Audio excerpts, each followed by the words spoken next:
In nomine Patris et Filii et Spiritus Sancti. Amén. Sancta María, sede sapientiae, ora pro nobis. Comenzamos la tesis 42ª y última de esta serie de la explicación de las tesis en torno a la moral social. Con esto concluimos lo referente a la moral y todo el conjunto de tesis. Para hablar de la moral social, lo que recordamos es que la doctrina social de la Iglesia se funda en la dignidad del hombre y tiene como principios básicos el del bien común, destino universal de los bienes, solidaridad y subsidiariedad. También considera la familia, fundada en el matrimonio entre un hombre y una mujer, como la célula básica de la sociedad, y también hay una serie de juicios sobre la valoración del trabajo en el marco de la vida económica, así como la organización de la comunidad política en su conjunto al servicio de las personas, respetando siempre la libertad y la moral. Vamos a ver todas estas cuestiones. Como siempre, las referencias al Catecismo de la Iglesia Católica, al compendio, y aquí podemos citar también la Declaración Dignitatis Humanae del Vaticano II, donde se habla de la libertad civil en el campo religioso, y la encíclica con algunos temas económicos Centesimus Annus de Juan Pablo II. Aunque en realidad para cosas que tienen que ver, diríamos, con la moral social, la verdad es que hay algunos puntos del catecismo en el que esto aparece con una gran claridad.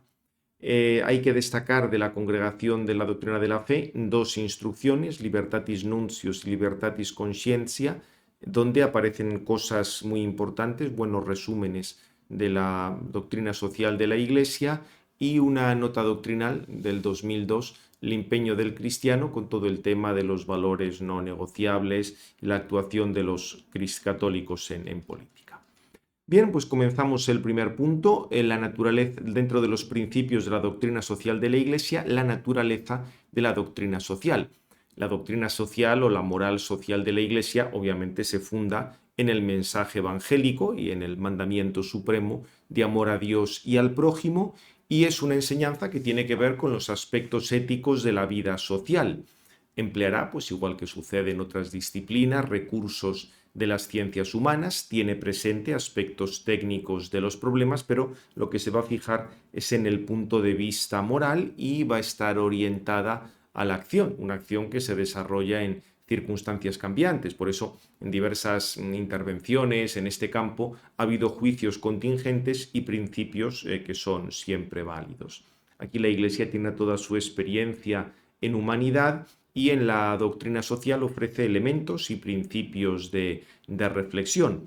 Obviamente, los juicios de la Iglesia tienen una misión distinta de los de la autoridad civil, porque si la Iglesia habla sobre estas cuestiones de moral social, es en orden al bien supremo, al fin último del hombre, alcanzar la vida eterna, mientras que en el caso de la autoridad civil el fin que tiene es otro, tiene más que ver con los aspectos temporales del bien común.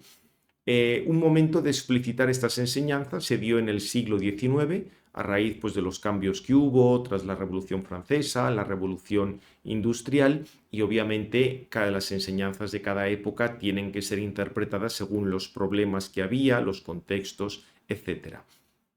Lo que no es, digamos, lo que es básico y está siempre, es el reconocimiento de la dignidad de todo hombre creado a imagen de Dios, y de esta creación a imagen de Dios se derivan una serie de derechos y deberes naturales. Las personas por ello están dotadas de libertad y son los sujetos activos y responsables de la vida social. Cualquier manera de organización social, porque puede haber muchas dependiendo de múltiples factores, tiene que tener presente esa naturaleza de la persona humana y sus actos. Bien, dichas estas palabras muy generales sobre la moral social, vamos a recordar los grandes principios, que serían el principio del bien común, el de subsidiariedad y el de solidaridad. Aquí, digamos, con el bien común también diremos algo del destino común de los bienes y cómo hay que entender eso. Ante todo, bien común, tal como aparece en la Gaudium et Spes del Vaticano II, sería conjunto de condiciones de la vida social que hacen posible a las asociaciones y a cada uno de sus miembros el logro más pleno y más fácil de la propia perfección. O sea que bien común, como veis, no es como una media de todos los bienes o los bienes que tiene que tener cada una, no. El bien común está en el nivel de las causas o de las condiciones para que cada persona y que las asociaciones puedan alcanzar su propia perfección.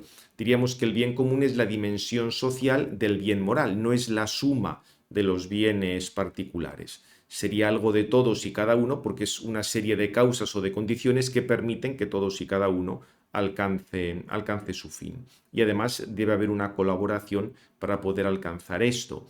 De hecho, la dignidad misma de la persona conlleva esa participación en el bien común que siempre tiene que basarse en la verdad y la justicia. Dentro de este bien común hay una serie de elementos, pues una serie de bienes suficientes, que haya un bienestar material mínimo, hay unas condiciones para el ejercicio de los derechos y deberes fundamentales, por otra parte una estabilidad con un orden justo, con paz interna y externa. Estos elementos deben darse siempre. Y en estos contenidos, para alcanzar esto, deben colaborar los diversos miembros de la sociedad.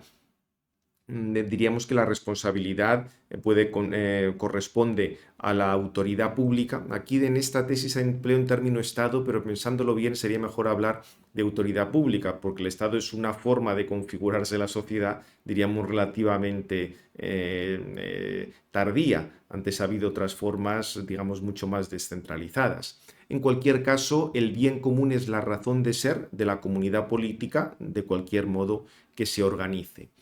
Y este bien común tiene valor en relación a que cada persona alcance su fin último. Por eso, un cristiano no puede aceptar una visión puramente histórica y materialista que redujera el bien común solo al bienestar socioeconómico, olvidando otras finalidades trascendentes, otras dimensiones de la persona. Y aquí, en este contexto del bien común, es en el que se habla del destino universal de los bienes y la propiedad privada. Obviamente, la tierra en su conjunto está dada al género humano para que sustente a sus habitantes y en ese sentido hay un esfuerzo común para que todos alcancen un desarrollo integral. Lo que pasa es que eso de hecho solo se va a realizar mediante la propiedad privada y unas formas de dominio privado porque así asegura que cada persona tenga una zona necesaria para su autonomía personal y su libertad.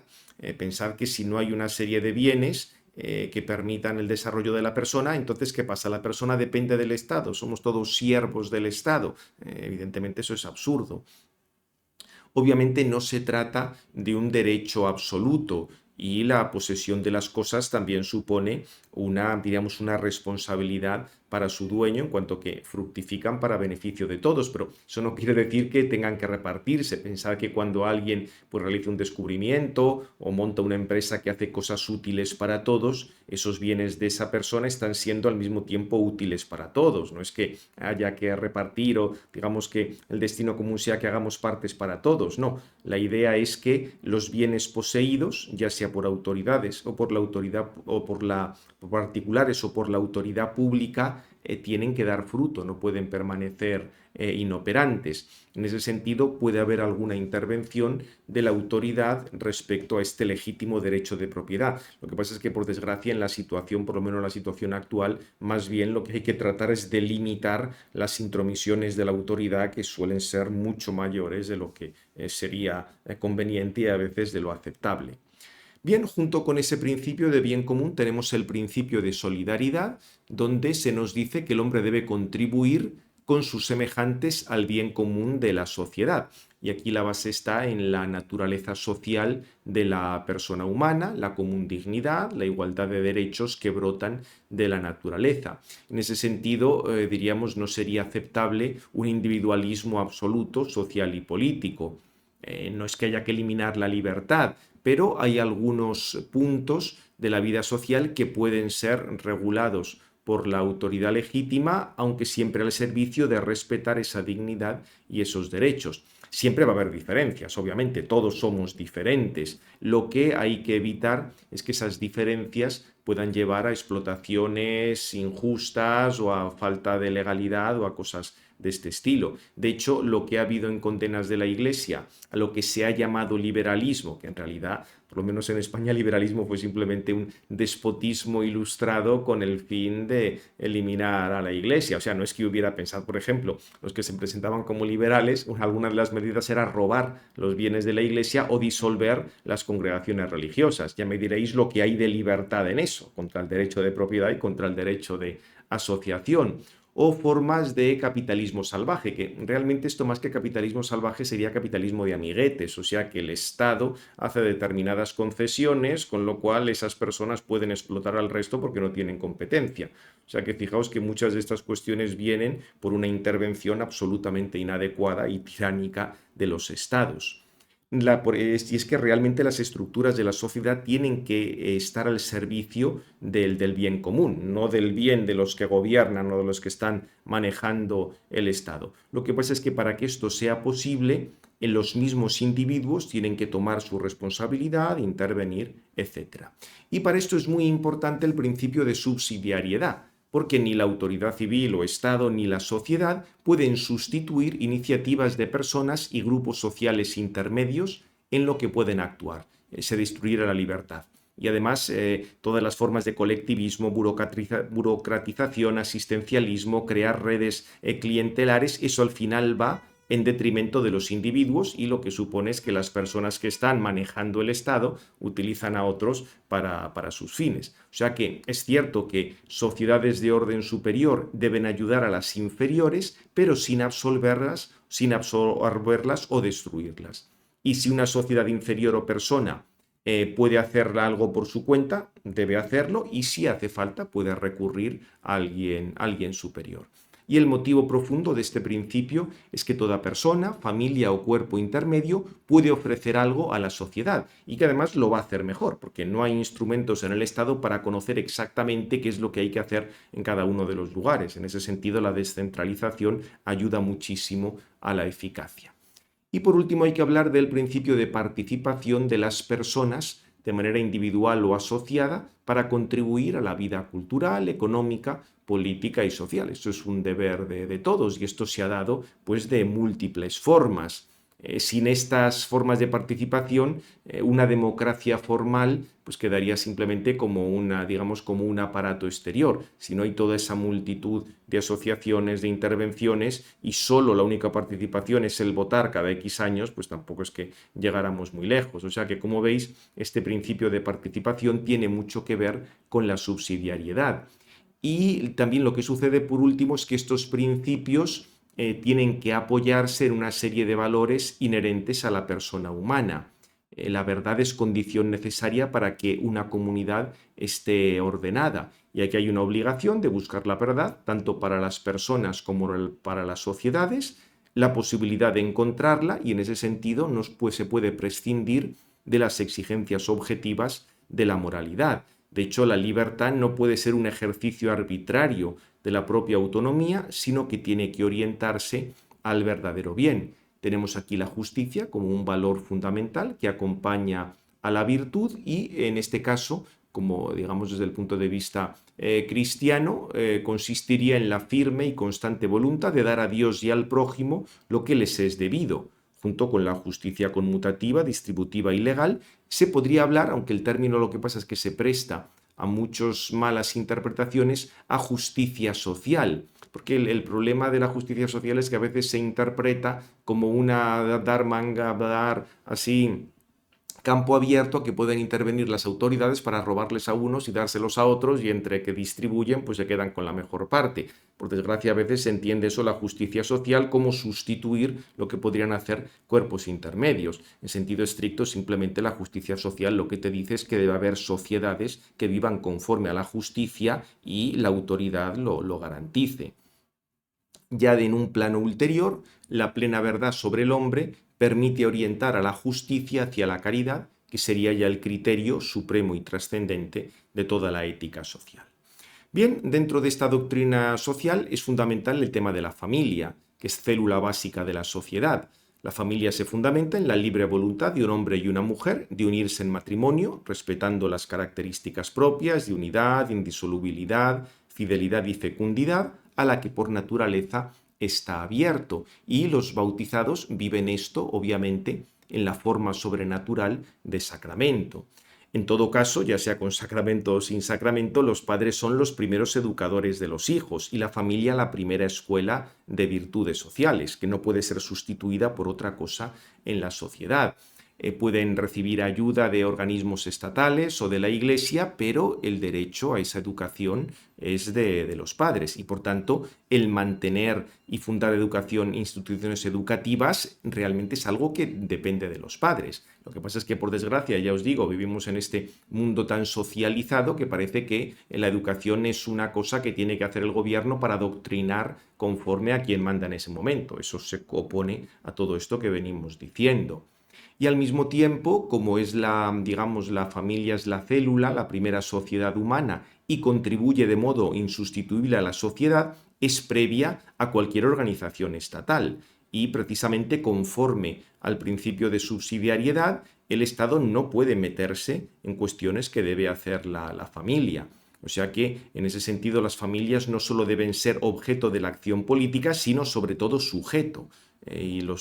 La política familiar debe brotar de las mismas familias. La autoridad civil lo que sí debe es garantizar y favorecer esa identidad de la vida familiar y contribuir lo que la destruye. Fijaos que en ese sentido no son aceptables la equiparación al matrimonio de otras formas de convivencia, porque en otras formas de convivencia no hay las mismas garantías para la educación y la formación de los hijos. Entonces sería tratar igual a realidades desiguales, lo cual es injusto.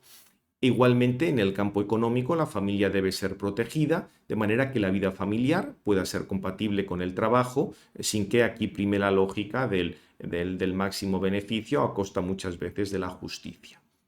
Bien, en tercer lugar, diremos algo del trabajo y la actividad económica, ante todo la dignidad del trabajo, derechos y deberes del trabajador. Tal como enseña la revelación, el trabajo es la condición originaria del hombre, incluso antes del pecado. Después del pecado vendrá el carácter gravoso, pesado del trabajo, pero ya el trabajo es previo. Y esa actividad humana consiste en transformar y dominar el universo creado por Dios y confiado al hombre como un administrador. El mismo hecho del descanso sabático tenía el sentido de recordar las obras de Dios, en las que se mueve el hombre y el mismo hombre se reconoce como creado por Dios y que debe ocuparse de esas obras que Dios le encomiendan. En el trabajo tenemos una dimensión objetiva, las actividades y técnicas de las que el hombre se sirve para producir y dominar la tierra, y una subjetiva, y es que ese trabajo sirve para que el hombre se desarrolle moralmente. Precisamente esta importancia que tiene el trabajo impide considerarlo como una mera mercancía, que no puede subordinarse sin más a otros medios de producción como el capital. Y por otra parte, la dimensión subjetiva del trabajo supone una participación en lo que se está realizando. Pero de nuevo, esto no puede ir contra los derechos de propiedad privada. O sea, esto que tiene que ver con la dignidad de la persona humana se va a articular luego pues, por las relaciones entre unas personas y otras, etc. Hay que recordar que el trabajo es un derecho fundamental, un bien para el hombre. Su desarrollo tiene que ver con la dignidad humana, necesario para mantener una familia, vinculado al derecho de propiedad y para contribuir al bien común.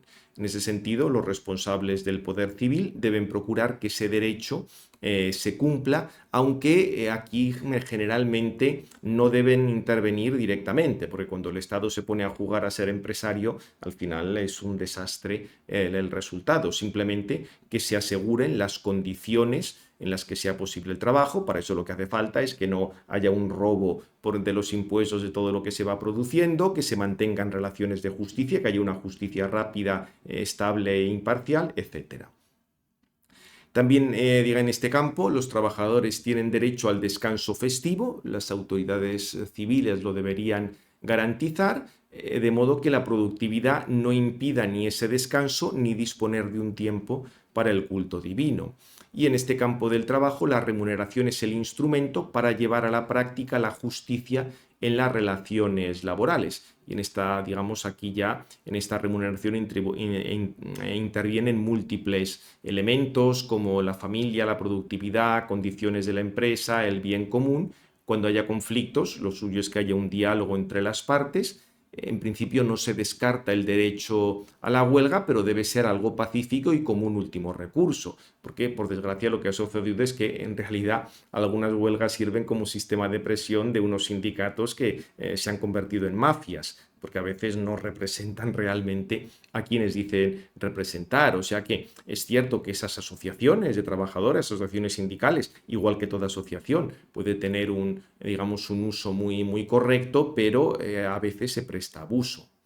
Y si hablamos de criterios morales respecto a la vida económica, aquí hay que hablar de la valoración de los bienes materiales. Ya en el Antiguo Testamento se valoran como necesarios para la vida humana, con frecuencia reflejan la bendición de Dios, pero también se advierte que a veces se hace un mal uso de los mismos como si fueran lo más importante. El Nuevo Testamento asume todo lo anterior, pero añade que no son necesarios para entrar en el reino de los cielos y que el apego a la riqueza hace que muchos se estén olvidando de lo que es, lo que es lo más importante. Por tanto, aquí el principio fundamental es que los bienes son poseídos legítimamente, pero eso no se opone a su destino universal. Evidentemente, una acumulación indebida por medios fraudulentos o digamos, o no poner esos bienes digamos, en producción para que den fruto, no son conformes a la moral cristiana. Realmente cuando los bienes producen riquezas, eso redunda en beneficio de la sociedad. Eso sucede de muchas maneras. Pensad que no es simplemente repartir cosas, el hecho de que una empresa pues produzca muchos puestos de trabajo y sus productos pues sirvan para muchas necesidades de la gente, ya es un beneficio para la sociedad. Y por supuesto que es legítimo el lucro, pero no puede realizarse a costa de la injusticia, de la explotación, del engaño, de cosas de este estilo. Aquí realmente la dificultad puede proceder de que la economía y la moral son disciplinas con principios propios, pero no tienen por qué ser ajenos entre sí. El orden económico también posee un fin, conforme a la voluntad del Creador, y no puede ser contrario a la naturaleza de los hombres y de los pueblos, que son también sujetos de esa actividad económica. De nuevo, la intervención del Estado en esta materia económica debe garantizar siempre el principio de subsidiariedad y alentar situaciones para el libre ejercicio de la actividad económica, que esto puede tener algún límite o puede ver, digamos, por el principio de solidaridad, algún mecanismo para que se pueda defender al más débil o haya algún sistema de socorro público para el más débil, pero eso, ya digo, a lo largo de la historia se ha organizado de múltiples maneras, no necesariamente de un modo coactivo. Las intervenciones directas solo podrían darse en momentos de especial gravedad y procurando que no vayan a producir un daño mayor del que quieren evitar. De hecho, aquí la experiencia histórica muestra que incluso en situaciones muy graves las intervenciones estatales han sido catastróficas y ha sido a veces peor el remedio que la enfermedad. Al mismo tiempo,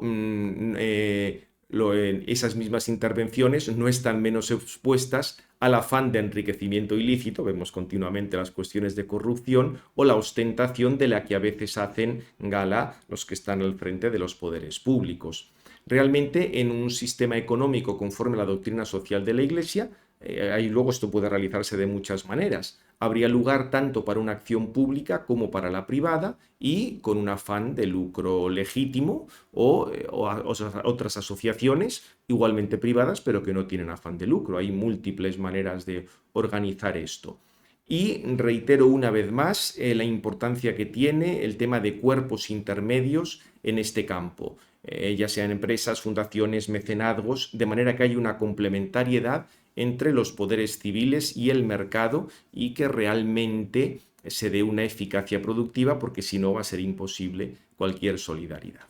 Y ya por último, hablando de la comunidad política, ante todo comunidad política y autoridad, la comunidad política deriva de la naturaleza de las personas y es algo connatural a los hombres, aunque esto de nuevo hay que entenderlo correctamente. Sin una organización social, sería imposible o muy difícil que cada persona alcanzara su fin, porque el hombre es un animal social, o sea, para alcanzar su fin hace falta la ayuda de unos y otros. No es un mero pacto, aunque en la sociedad haya pactos, sino que brota de la misma persona humana, esta necesidad de colaboración unos con otros. Por eso la persona es el fundamento y el fin de la comunidad política.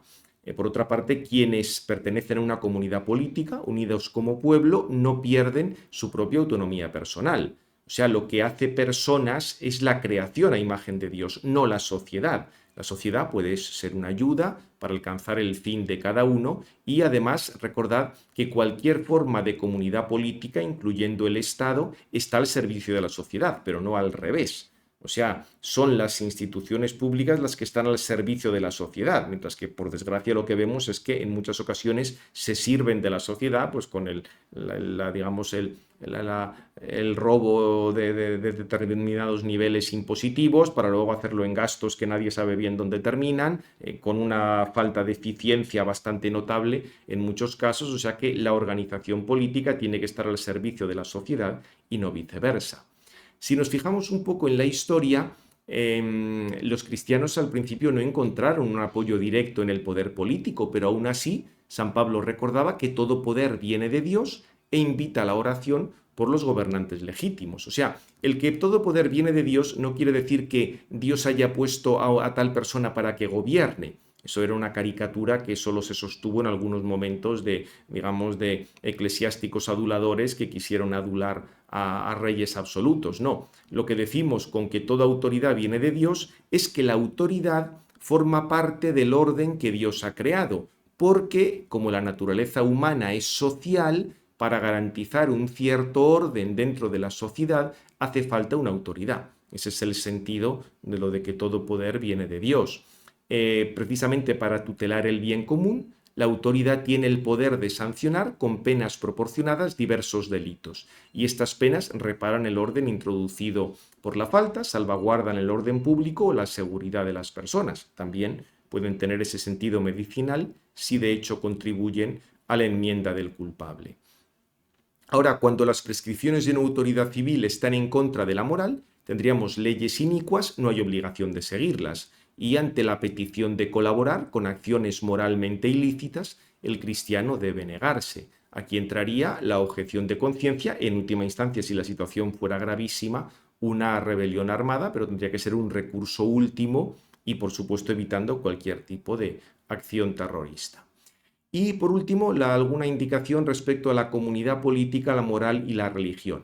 La comunidad política se debe basar en una noción correcta de persona, que comprende la ley natural y una serie de principios, y el Estado o cualquier otra organización tiene que someterse a esos principios de ley natural de la persona. Lo que pasa es que en nuestros días muchos ponen en duda esta concepción y prefieren apoyarse en un relativismo ético. Y lo que tenemos al final es la imposición de una dictadura del relativismo, como denunciaba Benedicto XVI.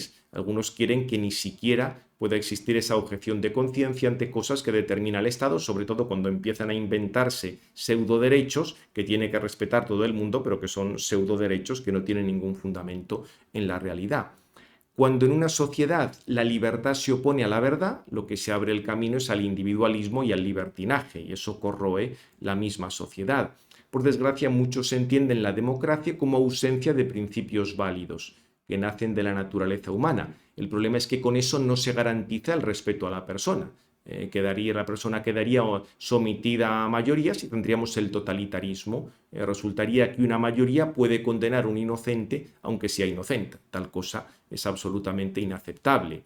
Y un católico no puede colaborar con opciones sociopolíticas de ese tipo que defienden esas posiciones relativistas. Por ejemplo, si no se reconoce el derecho a la vida desde la concepción hasta la muerte natural, o se equiparan diversas uniones al matrimonio entre un hombre y una mujer, pues se está yendo contra enseñanzas elementales de moral natural que son patrimonio no solo de los católicos. Y atención, porque no se trata de que los católicos, si tienen mayoría, impongan a otras personas sus creencias religiosas. Hay una legítima autonomía, que se puede llamar laicidad positiva, laicidad en sentido positivo, como ya explicaba Pío XII, entre la esfera política y la religiosa, pero nunca respecto a la esfera moral. Es decir, bien, no se puede obligar a alguien a realizar un acto religioso de adoración a Dios porque forzado es imposible, pero sí se puede obligar a que una persona viva conforme, o sea, no estafe, por ejemplo, en los intercambios de justicia. Y el que no sea lo mismo lo civil y lo religioso no quiere decir que haya múltiples situaciones y casos de colaboración. Si hablamos de libertad religiosa, lo que queremos decir no es que da igual una religión que otra, sino que nadie puede ser coaccionado a abrazar una determinada religión. Y eso se fundamenta en la dignidad del hombre y en su libertad. O sea, no es que haya un derecho al error y que cada uno pueda elegir lo que le da la gana, o una posición relativista que considere iguales a todas las religiones. No, es que por la dignidad de la persona nadie puede ser coaccionado para realizar un acto religioso. Por supuesto que cada individuo y cada sociedad tiene la obligación de buscar la verdad que se encuentra en la doctrina católica, pero eso no es algo que se pueda imponer a otro. Y es legítimo, y lo recordaba la misma Dignitatis Humanae, que determinada confesión religiosa, conforme a por unos motivos sociohistóricos, pueda gozar de una especial consideración con tal de que esto no sea un menoscabo para la libertad de otras personas. Bien, pues con esto terminamos ya esta explicación de la moral y de las presentes tesis. Gloria al Padre, al Hijo y al Espíritu Santo, como era en el principio, ahora y siempre, por los siglos de los siglos. Amén. En nombre del Padre, del Hijo y del Espíritu Santo. Amén.